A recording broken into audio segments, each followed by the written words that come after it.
Just finished the presentation of the lack of self, of inherent identity of oneself, and then to read the last line that I read earlier, for the purpose of demonstrating the way to meditate on the lack of self in other persons. So we start from the center of the mandala, but of course, as for oneself, then likewise for others. We apply the same analysis to other sentient beings, people, and so on.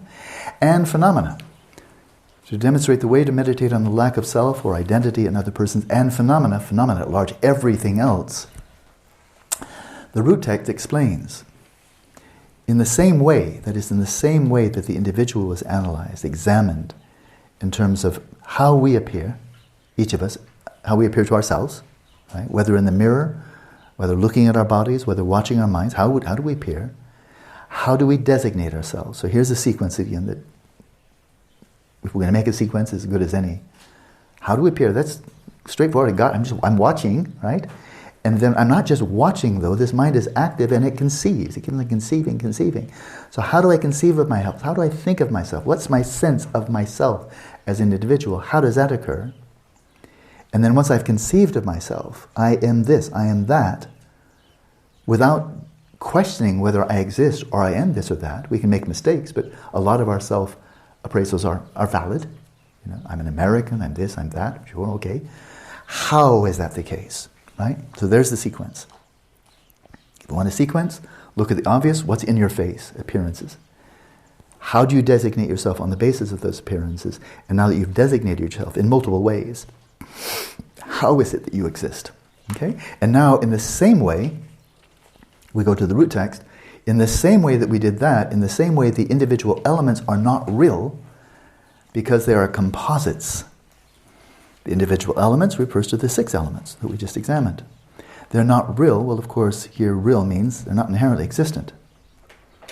Any more than you as an individual, as self of a person, any more than you're real, that is to say, existing by your own inherent nature, in the same that you are not real, neither is anything else. None of the 4 physical elements, not space or consciousness. And why? But it's interesting reasoning and not at all obvious. Why are they not real? Why are they not inherently exist? Why are they not truly exist? Because they are composites. Because they're composites.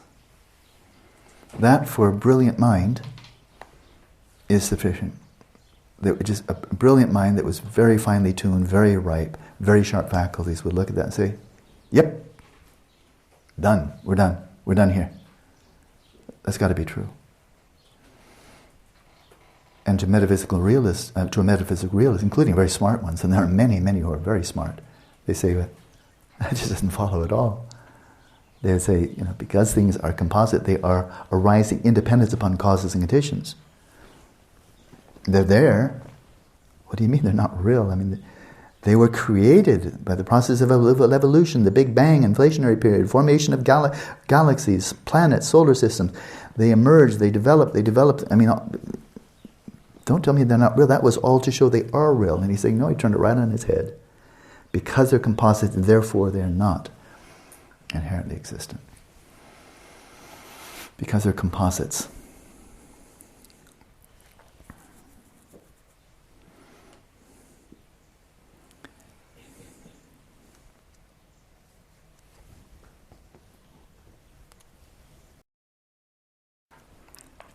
I'm running an experiment here, you have to watch. On my lap, apart from my Shamatha, my lower robe, on my lap, there's an eyeglass carrier, there's a computer, and a little computer we call a smartphone. They're all on my lap. 3 things. 1, 2, 3. I'm going to coin a term that I'm going to designate on the basis of the combination. It might be very useful for some people. It's conceivable that there's a single entity. It's called the collection. It's called the laptopo smartphone eyeglass carrier. It's a special combination, but very useful. This combination, this collection, is a single entity. It's a collection that has 3 parts. Like, I have 2 parts. I have body and mind. This is slightly more complex. This collection, this entity, this one entity, this singular entity on my lap, has 3 elements to it, right? And it's got a laptop, that's one component of it. And it's got eyeglass care, that's another component of it. And then there's the smartphone component of it. It's one thing, but it has 3 parts. Any problem there? This house, this building here, it has 4 walls, it has posts, it has a ceiling, and it's one entity. We're living in one house, not a multiple house, not a bunch of houses. And the one house has many components, right? And they're all created, they're composite. So the house is the composite of many parts. And I'm saying here's another composite, and it's one house, and we're all in it. We all agree on that, it's true. And I'm going to just say that in the world I'm living in, suddenly for a little while anyway, it's going to be useful to me to speak of I think Fribble was taken, right? Smorge. A smorge. A smorge is a unique configuration of laptop, cell phone, and an eyeglass carrier that sometimes appear on the lap, which is very useful. Because that's all we need. Is it useful or not? Is it useful to speak of houses? Yeah, it's useful. This is very useful because I'm a speaker here and I need my eyeglass, which means I carry, and I need my laptop, otherwise I can't give the talk. And the smartphone, well, it's right there. I'm a Dharma teacher, and so this is my assemblage of my accoutrements, my utensils as a Dharma teacher. And the complete set consists of 3 parts, and it's called a smorge. A smorge, yeah. So right now there's a smorge on my lap. There's no problem here, is there? It's not unusual, it's not weird. There's one entity here, it's a smorge. And you can see, do you see the smorge? You see Elizabeth, see the smorge on my lap? Yeah? Free, any problem? You can see the smorge, can't you? And you can see it has 3 parts. And now there's no longer a smorge on my lap because I just took the eyeglass carrier. It's this kind of like, it's a broken smorge. It's like, like a wagon with only 2 wheels. It's kind of like broken, but I'm going to restore it. Oh, now the smorge is complete. Okay. The smorge is like every other composite in the universe. It doesn't matter how close they are. That is, whether it's a single entity, doesn't matter how close they are. I could have an enormous lap and they could be separated by a lot of space. It's just a big smorge and a great big lap. It doesn't matter how close they are, that's not the issue. It's just whether that configuration is there so that I can designate smorge. And there it is, I've got a smorge on my lap. I'm now a fully capable Dharma teacher. Replete with smorge. Give you the oral transmission on creating smorges. You need it in the 21st century. It's hard to be a Dharma teacher without the smorge. Never leave home without it. This is funny. In case you hadn't noticed, it's funny. But it's completely normal. How many solar systems are there around our sun? Well, nobody in his right mind would say there's more than one. And how many planets are there in the solar system? Well, that depends on whether you still want to count Pluto. Plato's Pluto. It got demoted, but a dwarf planet, right?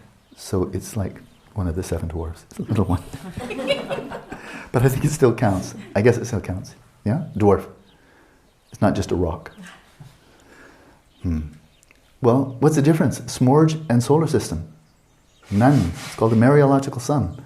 It's a single entity, but do you find that entity among any of the individual components? And was it already there as the collection of the planets with the sun? Was it already there before you designated it? And the demarcation, does it include the asteroid belt? This is an asteroid belt, right? Isn't there an asteroid belt? Pretty sure, yeah. Does the solar system include the asteroid belt? Where does the line draw? And of course, the gravitational field from our solar system, with the sun, of course, providing most of it, that extends off into infinite space, inversely, in inverse square law. So does our solar system end at what point? Because the gravitational field is a property of our solar system, right? Correct? Gravity, it's a property of our solar system. But the gravitational field actually never becomes zero. It's an inverse square law. It just gets smaller and smaller. Goes out into infinite space. Billions of light years away, it's extremely small, but it's not zero. So I guess our solar system extends throughout all of space. right? But nobody really thinks that. So who brought out the cookie cutter and said, this is where your solar system ends, Buster. This is our solar system on this side. Conceptual designation did that, not reality. And who said there was one solar system rather than just one big fiery ball and a bunch of stuff around it? Which is a whole bunch of stuff. So, smorge, solar system, elementary particle, which has multiple attributes, galaxies, of course, all in the same ontological status. There's nothing really to laugh about among any of them. And none of them were already what they were before we designated them, and none of them, crucially, have drawn their own borders. A single electron, you say, oh, but okay, that's finite space. I understand, I read within the last couple of years that a single electron, when I studied physics, I was told it has 0 spatial dimension. And then I've heard more recently, no, it does have a tiny bit of spatial dimension. It occupies a tiny bit of space. Fine. But the gravitational field of an electron, that's not confined to that space. So where does the electron stop? Because its gravitational field is a property of the electron. And that extends out through infinite space as well. Right? So, composites, how do they exist? How does the smorge exist? The smorge came into existence, I think this is pretty obvious, when I designated smorge.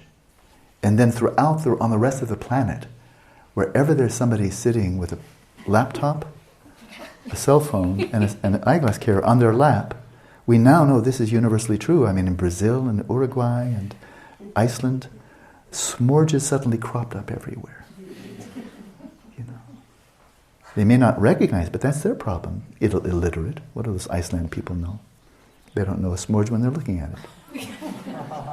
But I do, because I designated it. I said, let there be, and it was. And it was throughout. It was last year too. There were smorges last year. Right? I'm not the first person to have a laptop, cell phone, and an eyeglass carrier on my lap. This occurred last year. They had smorges on their lap. And even if I die this year, there will be smorges next year too. I'm sure. Somebody's going to have a laptop, the 3, and they'll have a smorge on their lap. And maybe the word will get out, if you help. Oxford English Dictionary, here we come. Smorge is on its way. It just depends on how useful it is. But talk about it. Talk about it, smorge. Yeah? I had this really cool, got a new computer, my smorge was upgraded fantastically. Yeah? So that's what he's saying here. They're not real because they're composites. And a composite exists only because there's a conceptual designation of it, and it didn't already exist. That's what he's saying. So we're finished. But he'll give us more to work with than that. In accordance with that statement, there it is. And this really is the king of reasonings within Madhyamaka. Because phenomena are dependently related events, therefore they are empty of inherent nature. And if they're dependent in any of the 3 ways, they're empty of inherent nature. He's saying right here, composite is something that arose in dependence upon prior causal conditions, and is a composite, an array of qualities, parts, components. That's enough. You're nailed, you're convicted, you're empty of inherent nature. Because you're a composite, because you arose in dependence upon causal conditions. Exactly when did you come into existence? When is it a sprout and when is it a seed? At what moment objectively, as the seed germinates, and then there's a sprout, objectively speaking, with no subjective input, no observer with a time clock and a measuring device, objectively, when did the sprout happen? When was the first moment of the sprout? The seed germinates, you put some water on it, okay, it germinates. When is it no longer a seed, and when did the seed terminate, and when did the sprout originate? What was the moment of cessation? What was the moment of origination? Objectively. Good luck. And on this note, we'll return very briefly to another brilliant physicist, outstanding physicist, Paul C.W. Davies. He's very, very highly respected. He's a major proponent of quantum cosmology. He's written about John Wheeler extensively, theoretical physicist of excellent repute. And I just have one brief quote from him. You ready for this one? You've not seen this one before. And I give the source. It's in an article that he wrote, an overview of the contributions of John Archibald Wheeler. I think it was on his 90th birthday. Here's what he says. Without a miracle, how can something come to exist that did not exist before?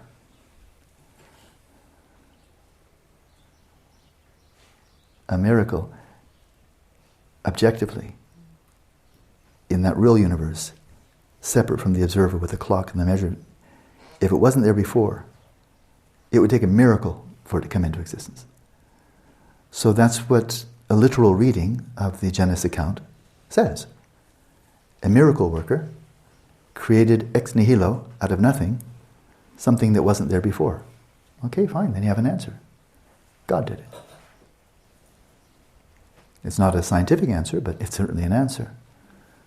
But then can you point to the God, and do you have a reputable source? Who saw it? Who witnessed it? Where's the empirical evidence? How did you measure it? How do you confirm it? There's this interesting theory. How do you repudiate it? How do you test it? If all you've got is a book, well, there are a lot of books. And a lot of them claim to be authoritative. So what are we supposed to do with that? It's not science anyway. So he says, without a miracle, how can something come to exist that did not exist before? How, if there wasn't a smorge here already, how could, and it wasn't there, how could a smorge come into existence if it wasn't before? And there is an answer. No miracle. Just speak it into existence. Conceptually designate it. And that will do. And the basis of designation is laptop, cell phone, eyeglass carrier. Okay. Back to the 17th century. But it doesn't seem like we're really moving through time much, does it? So in accordance with that statement, when you search, you do not find even the minutest particle of equipoise, this meditative equipoise. He's still coming, this is very much a contemplative approach. Enriched with really sharp intelligence. So it's not just shamatha. Resting in shamatha, really fine shamatha, and then enriched with incisive questions. When you search, again from the context of meditative equipoise, you do not find even the minutest particle of some reality, some entity called meditative equipoise. It's a noun, right? It's a noun. It's an entity.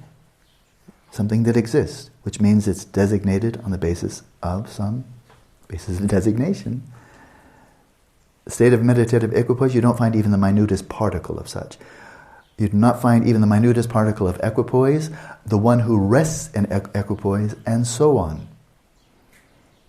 The agent, the meditator, you don't find the minutest particle of some self-existent phenomenon called meditative equipoise, or one who's resting in that state, and so forth, or anything else.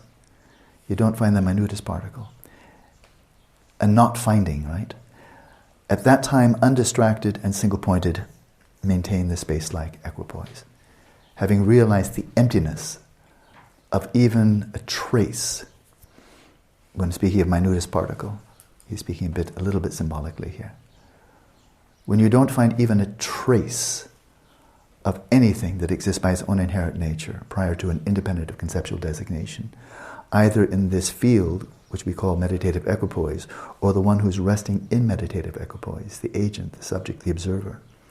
If you don't find even the trace, a whisker,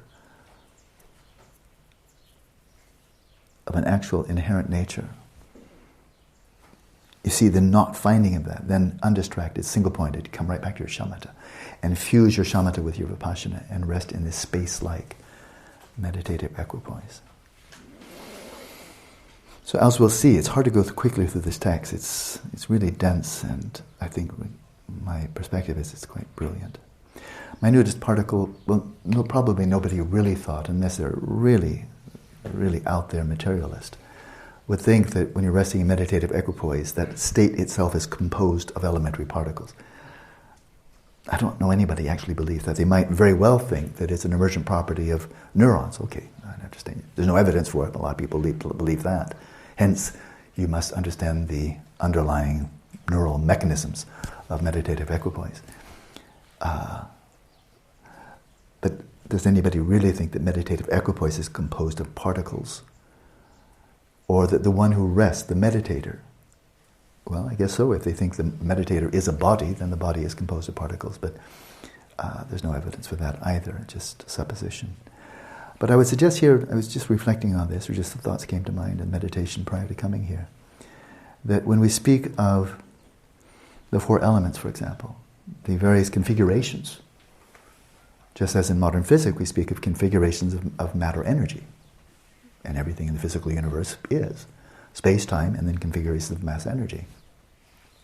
Well, from this loka perspective, that is viewing the lived world, the Lebenswelt, then we have these six elements. We have the four elements comprising the physical universe. And they are composed of particles in the Buddhist view. The Abhidhamma particle theory is wildly different from that of, our periodic table. Doesn't mean it's very, very different, because it's attempting to do something different. The methodology and what they're seeking to describe is different. Right? But the elements of the particles, that is the components of these physical entities like trees and mountains and so forth, they are created of particles that have spatial extension. The res extensa of Descartes. They take up a certain region of space. The tree has a mass, it's this volume within physical space. So it has that. And then of course, the tree wasn't there 1,000 years ago, but won't be there 1,000 years from now, the one I'm pointing to right now. And so I've seen this in relativity theory. You have a graph where you have the three spatial dimensions and you have a fourth vector, and that's time. So you can describe the space in terms of its layout in three-dimensional space, and then you can add a fourth element on this graph, on this three-dimensional graph or four-dimensional graph, and that is how long was it? When did it start and how long did it last? Okay, space-time. So the tree exists in space-time, right? It occupies that region of space and this region of time, right? So that's good, that's very useful. And then relativity theories work that extensively, both special and general relativity.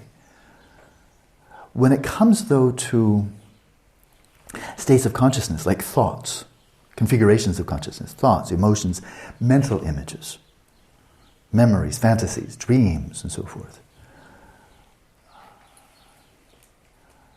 well, they do exist in time. How long did your dream last? And then you say, it lasted, I had a sense it lasted an hour, 5 minutes, whatever.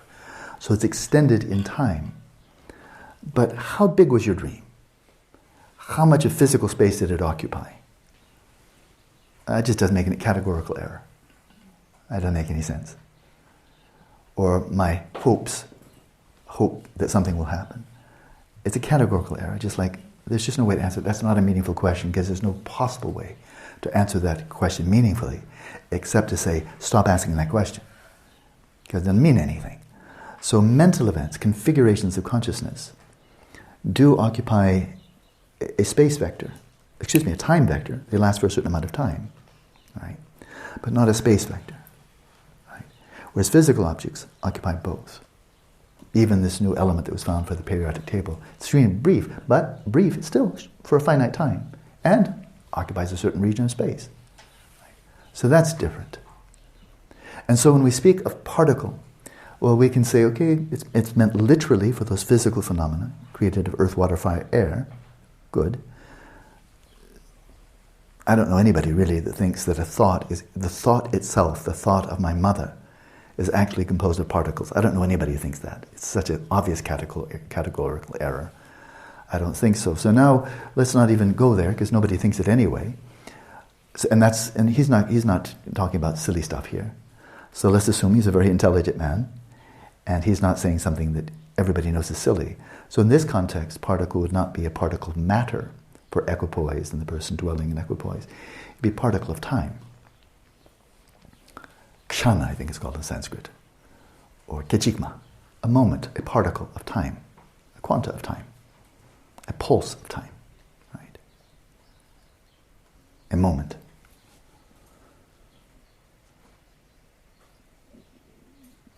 So do you find in a state of meditative equipoise that it's composed of particles of time, pulses of time that exist by their own inherent nature. He's going to get to that very shortly.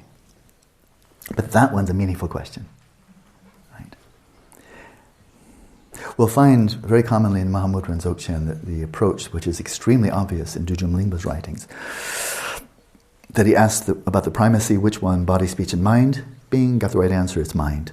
Mind is the all-creating sovereign, mind creates samsara and nirvana, mind is creator of all. Mind is the root of all. Good, it looks like we're chittamatrans, up to our eyeballs. Chittamatran, mind only. There's nothing out there except for mind and appearances to mind, that's it. So, whoa, okay, I think the ship of scientific materialism just sunk with all hands on board. I mean, it's like, whoa, did you get that one wrong? Because what we're saying from this Chittamatra perspective is matter doesn't even exist. That which you thought everything was derivative of doesn't exist at all. It's nothing more. All we have is appearances to the mind, and they're not material. The appearances of solidity, of moisture, of fluidity, and so forth, they're not material. And so you materialists believe in matter like theists believe in God.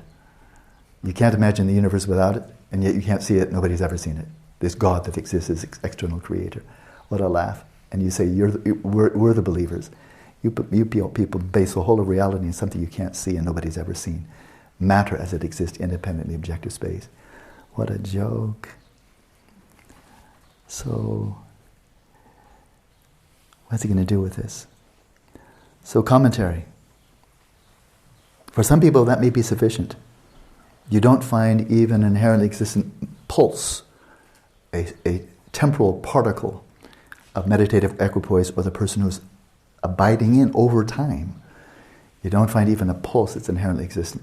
I was saying the strategy is mind is primary, mind is all-creating sovereign, and then what? And then what? What's the next stage? Gotcha.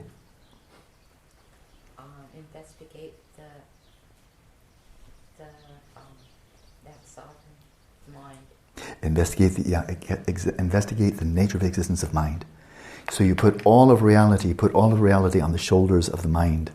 The mind now is supporting all of reality. And then you see the mind is empty. It's brilliant. It's really quite brilliant. So excuse me, snuff out that sneeze. Just to give somebody come back. You torpedo scientific materialism because that's just detritus. It's just garbage. So throw that one out.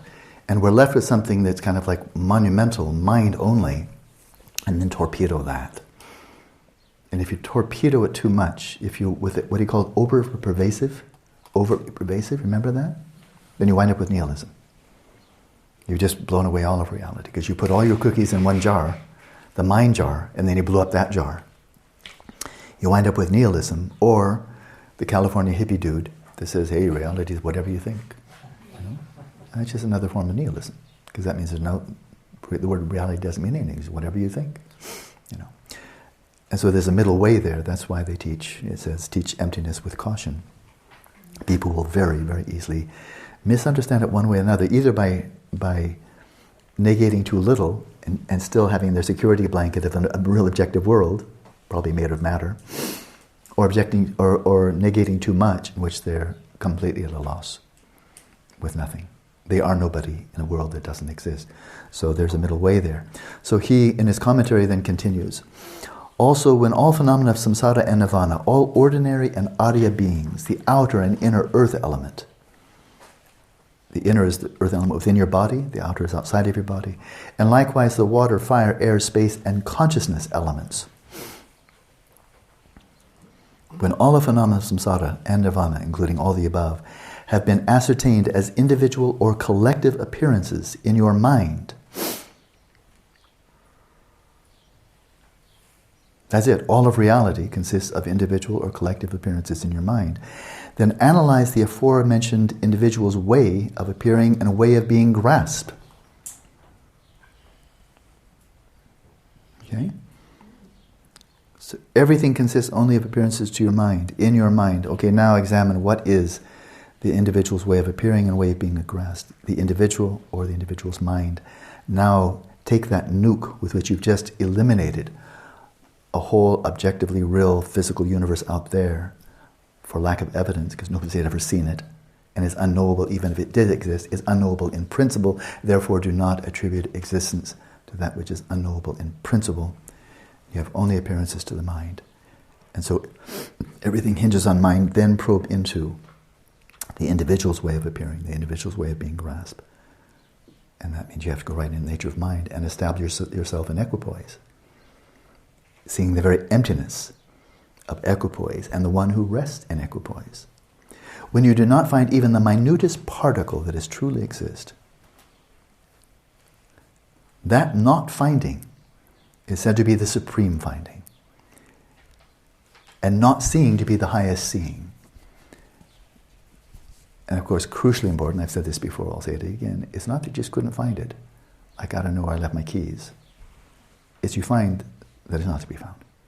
You do find its absence. So by seeing the ultimate nature of the mind, this is the cittata, or the dhammata of the mind. It's the emptiness of the mind. So by seeing the ultimate nature of the mind, its emptiness of inherent nature, that is identifying the mind. So when they speak of, in Dzogchen literature, Mahamudra literature, when they say identifying the mind, searching for the mind, identifying the mind, they're not talking about its relative status. That's easy. I just saw a thought, just like seeing Beata's face, I've seen Beata. Oh, finished. I just saw a thought, I saw my mind. Finished. No, wait a minute, that was just nominal. The mind, did you really find it? That mind that exists prior to and independent of conceptual designation. So by seeing the ultimate nature of the mind, the very emptiness of inherent nature of the mind, that is identifying the mind. So you should maintain a space-like equipoise, unwavering and single-pointed, directly on the mere absence of true existence, which is ultimate reality. That's shunyata.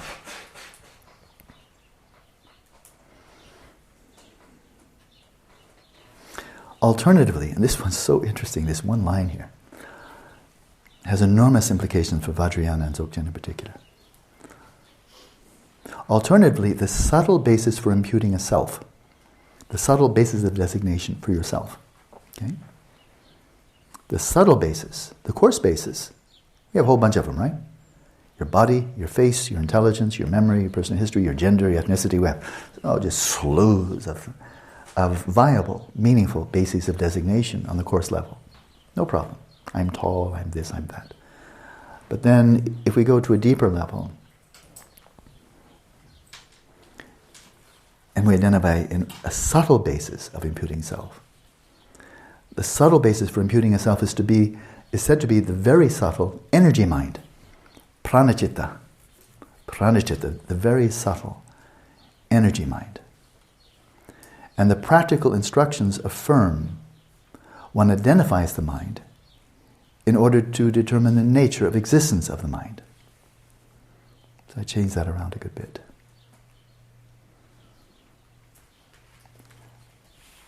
So we could just pair subtle to subtle, which would be, I like precision.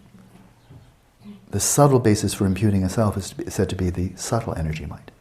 That would be a good match, good parity, right? And what continues on from lifetime to lifetime? Subtle energy mind. Right? It's not just the substrate consciousness or bhavanga or subtle continued mental consciousness. Because wherever consciousness goes, there goes together with it prana. They're always intertwined with each other, or the same nature, a continuum. So we have coarse energy mind. And the coarse energies are what all of you are experiencing in your bodies whenever you meditate or whenever you pay attention. And coarse mind is what you watch when you're settling the mind in its natural state. And then you dissolve, from your perspective, you dissolve your mind, your coarse mind into subtle mind. And physiologically, your coarse energies are going into the heart chakra, right where they go when you go deep asleep. So the coarse energies are dissolving into subtle energy. You can rest there in meditative equipoise and shamatha. And bear in mind, you don't have duct tape over your mouth when you're resting in shamatha. You can talk, you can think if you like. Coarse examination, subtle analysis, you can think. And so if you wish to, as you're resting in shamatha, then you can designate yourself. I'm resting in shamatha. You can say that. You don't have a gag rule. I'm resting in shamatha. I've achieved shamatha.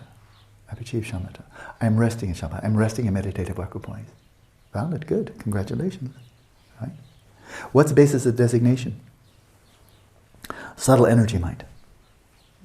You're not aware of anything else. You're not aware of your coarse body. You're not aware of coarse mind. It's not there.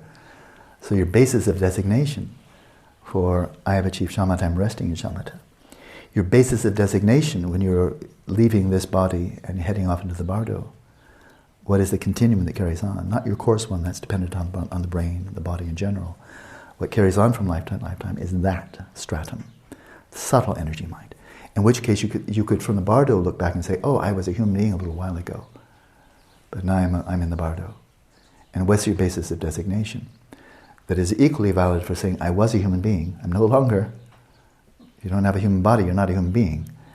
But I used to be a human being, and I see, oh, I'm watching my funeral, there they are grieving for me and divvying up my estate.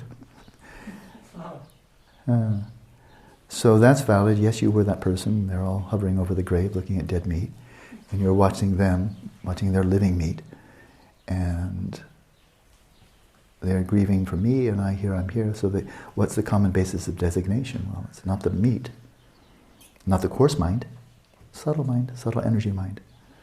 And you can anticipate in some time I'm going to be someplace else. The bardo will finish, and I'll be embodied someplace else. So there's the subtle basis of designation of bardo being, right? And then the very subtle mind is Rigpa. It's the indwelling mind of clear light, primordial consciousness. And that is, just like on the coarse and subtle level, on the very subtle level, the primordial consciousness is inexplicably of the same nature as Yesheki Lung, the energy of primordial consciousness. And that is where you are right now. Wherever you are, your substrate consciousness is there, the subtle energies are there, not someplace else, and not to be achieved in the future. And right where you are right now, there's also, hidden in plain sight, subtle energy, very subtle energy, which is the energy of primordial consciousness and primordial consciousness. So they're all there. So at any time, you may designate yourself on the basis of any of those three tiers.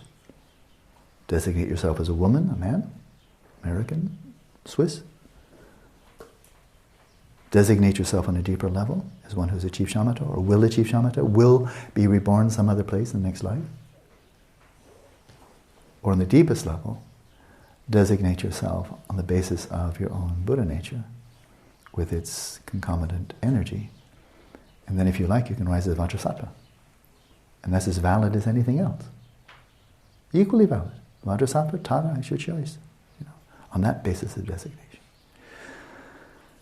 So, in such a case, he said the practical instructions affirm how do you determine the nature of existence of the mind? How it exists? Its empty nature. Its ultimate nature. How do you determine the nature of existence of the mind? Here he's clearly referring to its ultimate nature. How do you do that? One identifies the mind in order to determine the nature of existence. You identify the mind. You identify appearances of the mind, you identify how you designate the mind on the appearances. And having seen how you've designated the mind, this is my mind is agitated, my mind is calm. Then you can say, no, okay, what's the nature of the mind so designated? So you identify it, and having identified, do you have a mind? Yes. Have you seen it? Yes. Okay, how does it exist? If you haven't identified the mind, you're in no position to ask how it exists. And that's true for everything else. If you don't know whether Higgs bosons exist or not, you're in no position to ask whether they exist relative to a measurement system or whether they're really absolutely out there and were discovered as pre-existing entities with Large Hadron Super Collider. You're in no position to ask that question if you haven't even identified whether they exist or not, and whether you haven't identified them, if you haven't found them. You're not ready to ask the second question. But once you have, and they pretty much have now, Higgs bosons exist. We did extremely sophisticated measurements. We discovered them. Good. Now that you've identified the Higgs boson, good. How does it exist? That it exists only relative to your measurement system and the conceptual framework in which you conceived of the experiment? Or does it really exist out there independently? Metaphysical realism. Yeah. So, we're going very slowly through a very dense text. But there we are. We'll end there for now. But he's giving us an enormous amount to work with here. So incredibly rich, with very few words. That's why we're going slowly. I just don't feel like I feel it would be. I used to play piano in a very mediocre way, and there's some pieces I really loved. The first movement of Moonlight Sonata is just, it's exquisite. A lot of Chopin preludes, I love them. And when you're playing something you really love, and you see this is just exquisite music, the last thing you'd want to do is say, "Oh, we're short of time, but I'll play it really quickly." That was the Moonlight Sonata going around really quickly. That would be kind of a travesty. And similarly, this is more beautiful than the Moonlight Sonata. So sorry, I can't go quickly to take our time. So, by the way, in case you haven't noticed, the smords that was on my lap, it's gone. Only the laptop, but no smords. It's vanished. But don't worry, it'll come back.